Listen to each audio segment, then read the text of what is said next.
Whoever would have thought that this six-cycle sycophant would go back on his words almost 10 years later? If you actually think about it, yeah, it's like 8 years at this point. No, we're talking about, well, especially with Star Wars, and if you've probably seen the thumbnail, is Mark Hamill going back. Now, there were these, all the press interviews, the press junkets, all that kind of stuff, while they were trying to promote The Last Jedi, had Mark looking like he was dazed out of his mind by anger because he lashed out quite a few times. He also looked like he was like hopped up on something of the medicinal standard. So let's go into what he has that has come out in a recent interview. And oh my goodness, Mark Hamill says that there's no beef with Rian, despite Last Jedi disagreement, that the entire character of Luke Skywalker in The Last Jedi was not Luke Skywalker, period, end stop. He made full stop in game. He made a great movie. Really, a great movie, one of the most divisive of all time as far as fandom goes. And even the ones that liked it at the time, or the more they go back and rewatch it, which nobody is doing anymore, say that like, oh yeah, it was just the Holdo maneuver. It looked beautiful on screen. And that's all there is. That's not even substance, but it was a bright, shiny light in my face. And maybe I should have kept my Luke Skywalker criticisms to myself. Why? Because you had all of the fandom back behind you, supporting you at the time. It's like, yeah, we all had our criticisms of it. Why would you keep it to yourself now? Is it because you have public ignominy? Is it because you've been publicly disgraced? Because you can't keep your foot out of your mouth? You can't keep your pants up. Now, he recently said this on Bullseye with Jesse Thorne. This is a podcast via IGN. So, of course, it's going to be a little bit slanted to promote the latest movie, The Life of Chuck.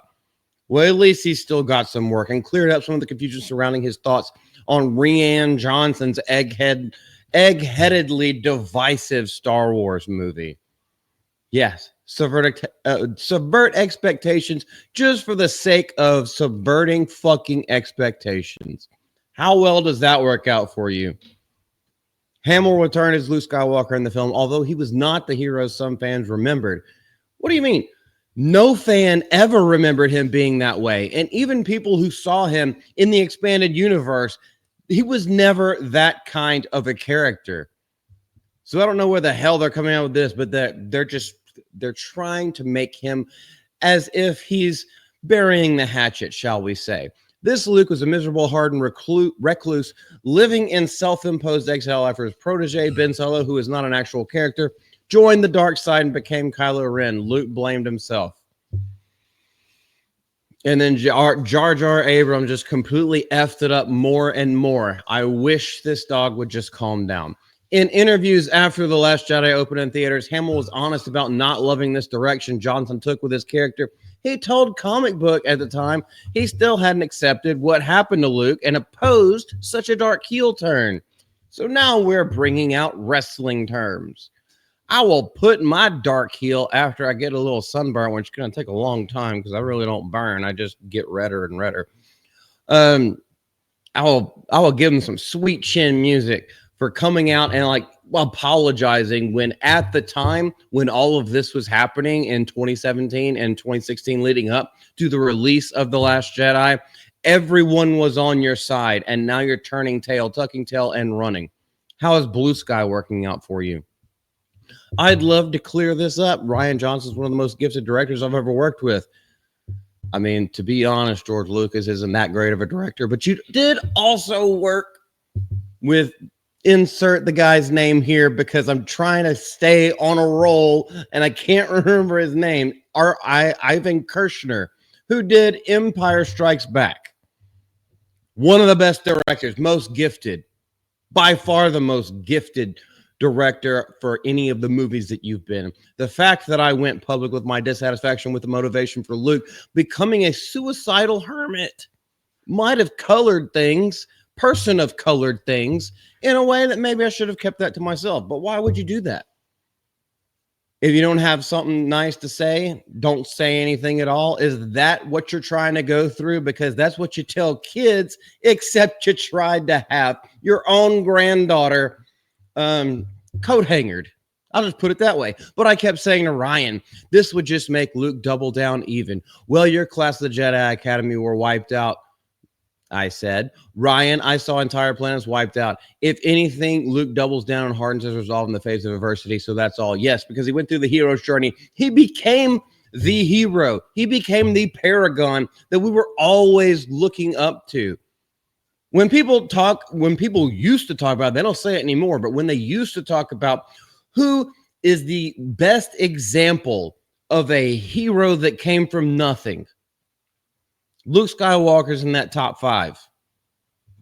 Hands down, from anybody born before 1995. Hamill believed Luke would become even more of a hero and an advocate for the Jedi in the wake of Ben Solo's betrayal. In order to go in the complete opposite direction that Johnson scripted, Hamill needed to convince him that Luke was possible of such darkness. You know, if they had read the expanding universe, even though it was decanonized as soon as George Lucas signed all that stuff over, yeah, they're going to pilfer from it, but they're going to make it non-canon.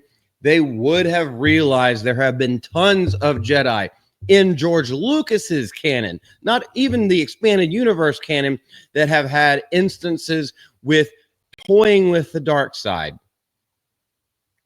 and not falling beholden to it. We could look at Mace Windu and how he developed Vapod. You guys know what that is. It's basically harnessing both sides of the Force. We can look at Qui-Gon whenever Qui-Gon was married. This wasn't George Lucas canon, but Qui-Gon is in George Lucas's episode 1. But in the expanded universe, Qui-Gon was married at one point, and when he lost his wife, he dabbled in dark side forces. Why he became more contemplative and meditative later on when he was actually training Obi-Wan. I'm not going to go too crazy about this, but I kind of feel like I need to go crazy. And Mark Hamill goes on to say, I said, can I make up my own backstory of why he is the way he is? I don't want to just say that I bumped my head and have brain damage. Yeah, do whatever you want. So I made up a much, much darker backstory that I thought could justify him being that way. But it didn't, because Luke has gone through that. He has gone through that rehabilitation process before, where he was tempted by the dark side. He was there in Dagobah and saw what he could become. So no, this even wouldn't make sense. And he is damn right for being mad at Ryan at the time. And forever. We're still mad at him about it. When's that trilogy coming out, Ryan? Oh my goodness. I am very... This kind of stuff riles me up. Oh, I love it. I love it, but you know what I do hate? But, you know, Mark Hamill has gone so far off the rails recently that I don't think very many people have his back anymore. So what I can say to his response and his apology tour towards the egghead is go force yourself. This is Malty from Mouth to Malty. Y'all have anything to say? Leave it down in the comment section below. Love that you came out. I appreciate you so much, and we'll see you later. Bye-bye.